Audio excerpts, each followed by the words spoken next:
우리에게 주시는 하나님의 말씀은 누가복음 15장 11절에서 24절까지 말씀입니다. 누가복음 15장 11절에서 24절까지 말씀입니다.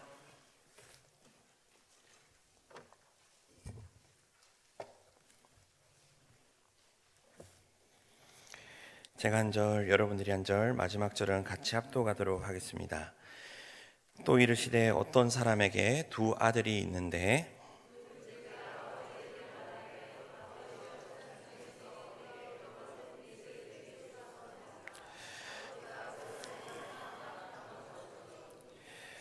그 후 며칠이 안 되어 둘째 아들이 재물을 다 모아가지고 먼 나라에 가 거기서 허랑방탕하여 그 재산을 낭비하더니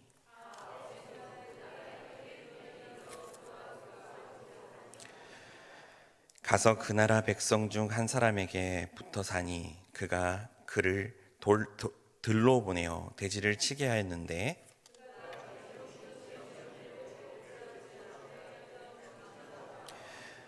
이에 스스로 돌이켜 이르되 내 아버지에게는 양식이 부족한 품꾼이 얼마나 많은가 나는 여기서 줄여 죽는구나.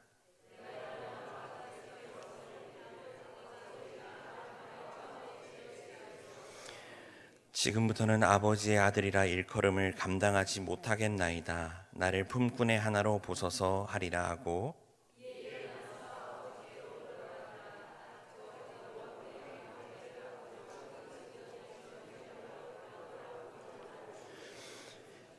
아들이 이르되 아버지 내가 하늘과 아버지께 죄를 지었사오니 지금부터는 아버지의 아들이라 일컬음을 감당하지 못하겠나이다 하나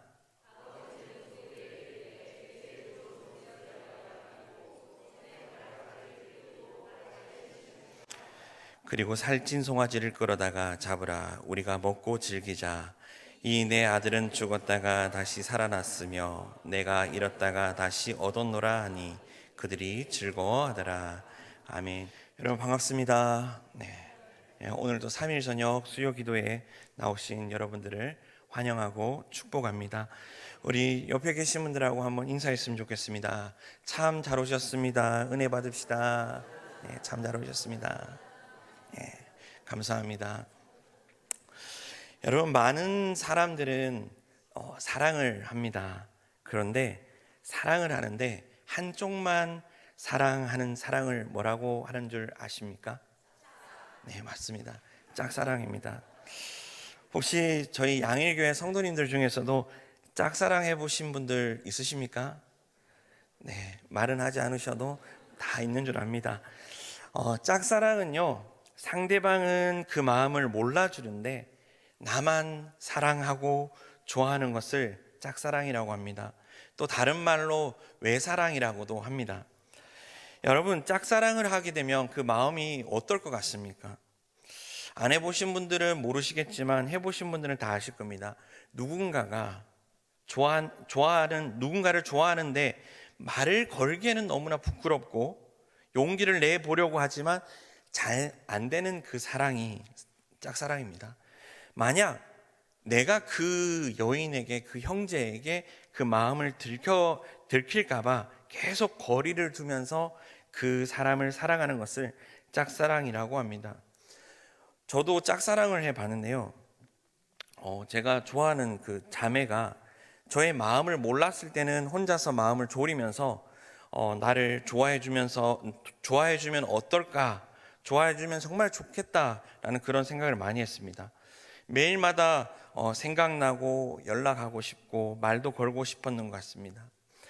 짝사랑은 그 한 사람에게 집중하게 되고 그 한 사람에게 모든 것을 다 줄 수 있을 만큼 최선을 다하는 것이 짝사랑이라는 것입니다. 저의 짝사랑 얘기를 잠깐 해드리겠습니다. 그 자매가 저에게 이런 얘기를 합니다. 민호야, 난 튤립이 참 좋아.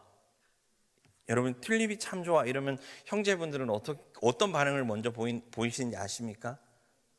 제일 먼저 하는 것은 인터넷을 찾습니다. 튤립 이렇게 찾아봅니다. 그리고 제일 먼저 튤립의 꽃말을 찾게 됩니다. 그래서 찾아보고 그 튤립이 꽃말에 나와 참 맞는 게 어떤 것이 있을까, 그걸 좀 찾아보다 보면 튤립을 제가 찾아봤는데 꽃 색깔이 정말 많이 있는 것을 봤습니다. 막 여러 가지가 있는데 그 중에 저랑 딱 맞았던 것이 빨간색 튤립이었습니다. 빨간색 튤립은 사랑의 고백이라는 그런 꽃말이 있었습니다. 그 꽃을 사려고 꽃집을 거의 한 50군데 이상을 제가 다녔던 것 같습니다. 그 꽃을 사기 위해서 정말 무난히 정말 노력을 되게 많이 했는데 제가 그때 당시에 4월에서 5월이었습니다. 근데 튤립은 그 계절에 판매되는 꽃이 아니래요. 그래서 어딜 가도 이 꽃이 없는 겁니다. 그래서 제가 곰곰이 생각을 했는데 여기를 가면은 그 꽃이 있을 것 같다라고 생각을 해서 어디를 갔냐면 서울에 있는 그 강남 고속버스 터미널 3층에 가시면 꽃집이 있습니다. 거기 가니까 많은 꽃들이 있고 거기는 꽃이 24시간 거의 거기 꽃시장인데 거의 한 11시부터 꽃 경매가 시작을 한답니다. 거기서 그 꽃을 사가지고 그 자매에게 준 적이 있습니다. 그런데 그 꽃 하나를 사는 동안 저는 어떤 마음으로 그 꽃을 준비를 했을 것 같습니까? 이 꽃을 받는 그 사람이 기뻐하고 기분 좋을 것이라는 그런 생각을 하면서 준비를 했을 것입니다. 여러분, 저는 사랑의 정의를 이렇게 내려보았습니다. 사랑이란 나의 모든 것을 내어줄 수 있는 것이 사랑이다 라고 생각을 합니다. 여러분, 나의 모든 것을 내어주는 사랑이 바로 예수님의 사랑 방법이 아닌가 저는 생각을 합니다. 오늘 본문으로 다시 돌아가서 누가복음 15장은요 주님의 사랑의 비유의 말씀을 하고 있는데, 첫째로 잃은 양을 찾은 목자에 대한 비유가 나오고 있습니다. 그리고 두 번째는 잃은 드라크마를 찾은 여인의 비유가 나오고 있고요, 셋째는 잃은 아들을 찾는 아버지의 비유가 나오고 있습니다. 그 중에 우리가 읽었던 내용이 이 세 번째 잃은 그 아이를 찾은 집 나간 탕자 이야기입니다. 이 이야기를 잠깐 말씀드리겠습니다. 어떤 아버지에게 두 아들이 있었습니다. 그 둘째가 갑자기 아무 이유도 없이 아버지의 그 재산 중에 자기에게 돌아온 그 분깃을 달라는 거예요. 그 아버지가 물려준 그 유산에 자기 것을 달라는 겁니다. 그 둘째 아들은 아버지의 품을 떠나 자기 마음대로 살아보려는 마음이 있었던 것 같습니다. 아버지의 그런 간섭 없이 자기 마음대로 살아서 크게 한번 성공해 보겠다라는 그런 생각을 가지고 세상으로 나아가 세상이 주는 즐거움을 누리며 살고자 하는 그런 마음이 컸던 것 같습니다. 그래서 아버지는 12절 말씀에 이렇게 기록되어 있습니다. 그 살림을 각각 나눠 주었다라고 기록이 되어 있습니다. 아버지는 그 아들이 무엇을 원하는지 이미 알고 있었을 겁니다. 그리고 그 아버지는 아들을 붙잡아 둘 수 없었음도 알고 있었을 겁니다. 근데 그 아버지의 마음은 찢어질 정도로 아팠지만 요구한 대로 그 둘째 아들의 그 분깃을 나누어 주었습니다. 그리고 그 이후 둘째 아들은 아버지께 그 많은 유산을 받아서 먼 나라로 아무런 미련 없이 떠나버립니다. 이 둘째 아들은 아버지의 간섭 없이 먼 나라에 가서 잘 될 줄 알고 떠났다는 것입니다. 그러나 얼마 가지도 못하고 허랑방탕하게 그 재산을 다 써버리게 되었다는 겁니다. 저도 이 고등학교 시절에 이 둘째 아들과 같은 일을 범했는 적이 있습니다. 저는 아버지에게 분깃을 달라고 하지는 않았고요. 그때 당시에 저희 집이 농사를 짓는데 그 트럭을 사기 위해서 아버지께서 모아둔 돈이 있었어요. 근데 그 돈이 제 기억으로는 그때 당시에 한 98년도에 500만 원입니다. 그 500만 원 정도 되는 그 돈을 가지고 제가 가출을 했어요. 네. 그런데 그 큰 돈을 일주일이 안 돼 가서 다 써버린 겁니다. 그냥 부모님의 간섭을 안 받고 내 마음대로 한번 살아보겠다, 나가서 정말 맛있는 것도 먹고 해보고 싶은 거 다 해보겠다 이러면서 부모님 품을 떠나게 되었습니다. 그때 제 생각에도 뭐라도 해서 더 큰 돈을 벌어야지, 이걸 가지고 좀 더 이윤을 남겨야지, 그런 마음으로 그렇게 나갔던 것 같습니다. 그런데 중요한 것은 부모님의 마음이었다는 겁니다. 저희 어머니께서 매일 저에게 하시는 말씀이 어떤 말씀이냐면, 저희 어머니 버전으로 한번 말씀해 드리겠습니다. 호야, 나는 너를 짝사랑한대. 이 얘기를 하십니다. 매일. 제가 전화할 때마다, 제가 오늘 여기 오기 전에도 어머니께 저 오늘 설교합니다, 기도 좀 해주십시오. 그래 호야, 그래 열심히 한다, 그리고 짝사랑한다, 이 얘기를 매번 해주십니다. 부모의 마음은 다 똑같은 것 같습니다. 바로 우리 영적인 아버지이신 하나님의 마음도 똑같으리라 믿습니다.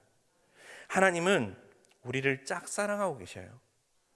우리를 무엇을 하든 무엇을 먹든 무엇을 입든 전부 관심이 있어 하시고, 어디를 가든 내가 너와 함께 하겠다, 내가 너를 의로운 오른손으로 붙들어 주겠다 하면서, 우리는 모른 척할 때도 많이 있지만 우리 하나님은 계속해서 우리와 함께 하시는 그런 분이시라는 것입니다.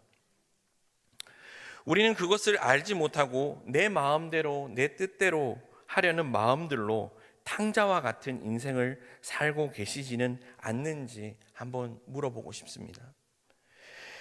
이제 둘째 아들이 빈 털터리가 이제 되었어요. 그 나라에 큰 흉년이 들어 매우 궁핍하게 되었다고 합니다. 그래서 이 둘째 아들은 돈을 벌기 위해서 어떤 사람 집에, 한 사람 집에 이렇게 기록이 되는데, 어떤 사람 집에 살면서 들에 있는 그 돼지를 치는 일을 하게 되었습니다. 근데 배가 너무 고팠어요. 배가 너무 고파가지고 돼지가 먹는 그 쥐염 열매라고 있는데, 그 열매를 먹고 싶었지만 그 열매조차 주는 사람이 없었다라는 것입니다. 그래서 저는 여러분들을 위해서 쥐염 열매를 한번 가지고 와봤습니다. 이 쥐염 열매는 영상에도 보이시겠지만 팔레스타인 저 지역, 지중해 연안에서 자라는 나무라고 합니다. 이게 저기서 가지고 온 쥐염 열매입니다. 저도 이걸 먹어봤는데 달달하고 초콜릿 맛도 좀 나면서 말랑말랑한 그런 맛입니다.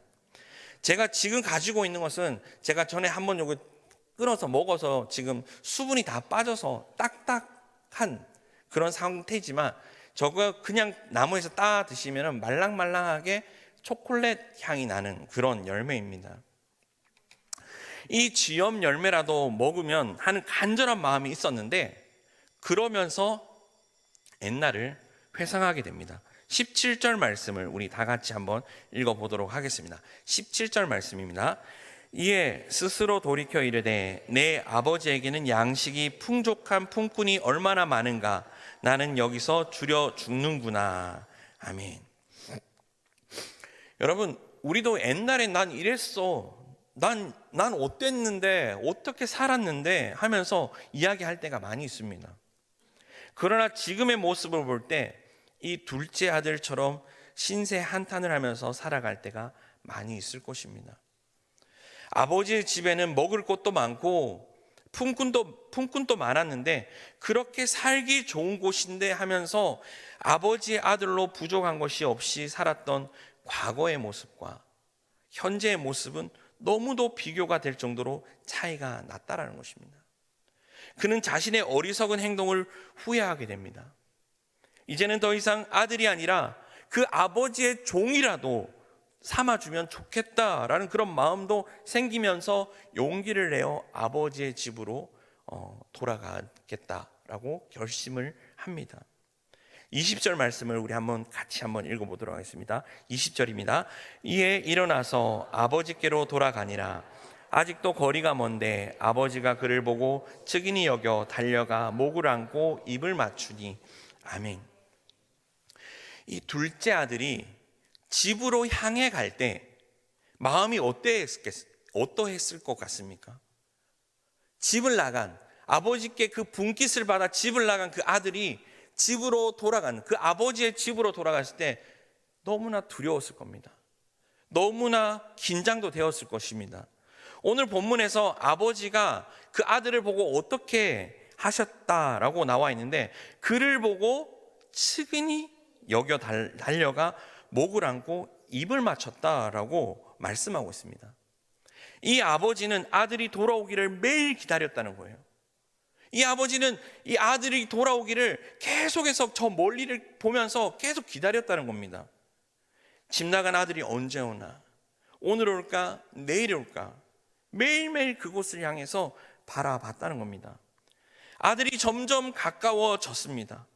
그때 우리가 잘 알고 있듯이 아버지가 아들을 발견하고 무엇을 했습니까? 아들을 향해 열심히 달려갑니다. 사랑으로 안아주고 아버지께서 용서해주고 큰 잔치를 베풀어주는 이 해피엔딩으로 이 이야기가 마무리되는 감동의 설교를 여러분들은 많이 들었을 것입니다. 그런데 우리가 몰랐던 사실이 하나 있어요. 여러분, 아버지가 왜 뛰어가신 줄 아세요? 왜 맨날 그 아들을 기다린 줄 아세요? 왜냐면요, 아버지가 아들을 향해 뛰어가지 않았으면 그 아들이 마을 입구에서 죽었어요. 그 마을 입구에서 죽을 수밖에 없었다는 겁니다. 예수님 당시 유대 풍습 중에 케자자라는 그런 의식이 있습니다. 케네스 베일리 박사님이 1세기 유대인들의 관습에 대해 기록된 책이 있어요. 그 기록에 오늘날 생소한 한 의식을 소개한다라고 이렇게 적혀 있으면서 케자자의 의식을 이야기를 하고 있습니다. 여러분, 이 케자자는 질려 나간다, 커팅 아웃. 예수님 당시의 유대인들은 그 마을에 속한 어떤 집의 아들이 아버지의 재산을 가지고 이방 땅에 가서 허랑방탕하게 다 써버리고 빈털터리로 오게 되면 그를 마을의 일원으로 받아들이지 않았다라고 기록이 되어 있습니다. 마을 사람들이 그의 발 아래 항아리를 깨트립니다. 이것을 통해 너는 더 이상 이 마을의 일원이 아니야, 넌 죽어야 돼. 그런 관습이 있었다고 합니다. 그 항아리를 깨트리는 의식을 하면서 너는 끊어졌어, 너는 버림받았어, 너는 돌로 쳐 죽여야 해, 이렇게 많은 사람들이 그 아들을 죄인으로 만들어 버리기 때문이라는 겁니다. 그래서 아버지가 매일 기다리셨다는 거예요. 아들이 마을 입구에 다다르기 전에 아버지가 먼저 뛰어가서 아들을 발견하고 아무 일 없었던 것처럼 그 아들을 안아주면서 가락지를 채우고 신을 신기고 이 아들이 내 아들이다, 이 아들이 내 아들이다, 그렇게 사람들을 보면서 외쳤다는 것입니다. 이미 옷도 신발도 반지도 다 챙겨놓고 아들을 향해 목숨을 바쳐 뛰어갔다는 겁니다. 왜요? 살리려고. 마을 입구 오기 전에 살려야 되니까. 마을 입구에 오기 전에 만나서 목을 끌어안고 입을 맞추고 아들은 자기가 잘못함을 이야기를 하지만 아버지는 듣지도 않고 빨리 좋은 옷을 입혀라, 얘는 내 아들이다, 빨리 반지를 끼워라, 얘는 내 아들이다, 빨리 신을 신겨라, 얘는 내 아들이다 라고 외쳤다는 겁니다. 더군다나 유대 사회에서 40세가 넘은 이 중년의 이 남자가 달렸다라는 것은 상상할 수 없는 일입니다. 한 가정의 아버지고요, 많은 재물을 가지고 있는 사람일수록 품위를 유지를 해야 하기 때문이라는 겁니다. 그래서 이 40대 중년 이 남성은 뛸 수 없었다는 겁니다. 뛰는 것은 말도 안 되는 일이라는 것입니다. 그러나 그 아버지는 그 아들을 위해서 그 체면도 버리고 명예도 버리고 뛰었다는 것입니다. 다시 돌아올 그 아들이 죽을 수밖에 없는 그 아들을 보면서 달려간 그 아버지의 모습이 바로 우리 예수 그리스도의 모습인 것입니다. 이게 바로 십자가의 사랑인 것입니다. 우리가 주님 회개합니다, 용서하여 주시옵소서 할 때 여러분들 개개인에게 향해 달려가시는 그 하나님의 그 놀라우신 사랑이, 그 십자가의 복음이 하나님이신 예수님이 인간 되어 놀랍고 말도 안 되는 그 일들이 우리를 위해서 하늘에서 땅으로 달려오신 그 하나님의 사랑을 우리가 알아야 된다는 것입니다. 우리 주님은 지금도 하나님을 떠나 있는 우리들을 그리스도로 옷 입히기 위해서 지금도 계속 기다리고 계십니다. 왜냐하면 죽을 수밖에 없는 우리를 살리기 위해서. 언제나 우리가 하나님께 돌아올 때 하나님이 우리를 먼 곳에서부터 기다리시고 계심을 우리가 알고 우리보다 먼저 달려가서 안아주시는 분이 바로 우리 하나님이십니다. 여러분, 지금 찬양 반주가 나오잖아요. 지금 이 찬양 제목이 너는 내 아들이다 라는 찬양인데요, 이 가사의 후렴 부분에 너는 내 아들이다, 오늘날 내가 너를 낳았도다, 너는 내 아들이라, 나의 사랑한 내 아들이라, 언제나 변함없이 너는 내 아들이라, 나의 십자가 고통, 해산의 그 고통으로 내가 너를 낳았다, 너는 내 아들이라. 이 찬양의 가사처럼 하나님은 우리를 지금도 아들이다, 딸이다 하면서 짝사랑하고 있다는 겁니다. 우리는 지금도 그것을 모르고 살아갈 때가 많이 있습니다. 그런데 우리도 짝사랑해 보셔서 아시겠지만 그 마음을 우리가 알고 하나님께 나아가야 하지 않겠습니까? 오늘 본문 말씀에서 그 아버지가 뛰었다는 것은 수치와 모욕적인 그런 행동이었습니다. 아들을 구하기 위해서 전속력으로 뛰었다는 것은 자신의 지위를 무시하고 그 아들을 살리기 위해서 뛰었다는 것입니다. 아버지는 그 아들을 구하기 위해서.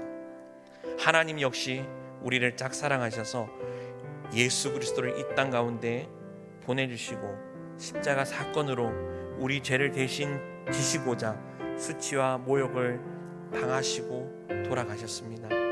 그분의 사랑을 기억하는 이번 한 주가 되었으면 좋겠습니다.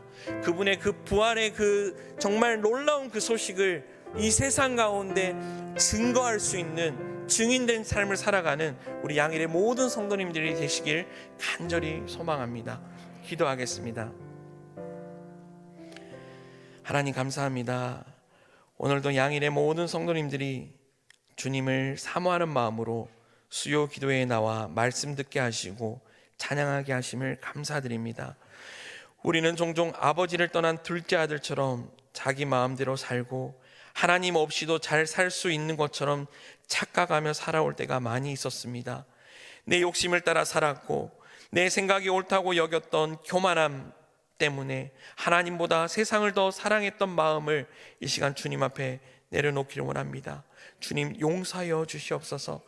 지금도 우리를 기다리고 계시는 하나님을 믿으며 우리가 돌아갈 자격이 있어서가 아니라 하나님의 사랑 때문에 돌아갈 수 있음을 고백하게 하시고 먼저 달려와 주셔서 안아주시고 너는 내 아들이다, 너는 내 딸이다 라고 말씀하시는 하나님의 음성을 듣게 하여 주시옵소서. 그리하여서 아버지의 마음을 품게 하시고 하나님의 품 안에서 우리의 믿음에 회복되는 놀라운 역사가 일어나게 하여 주시옵소서. 예수님의 이름으로 기도드립니다. 아멘.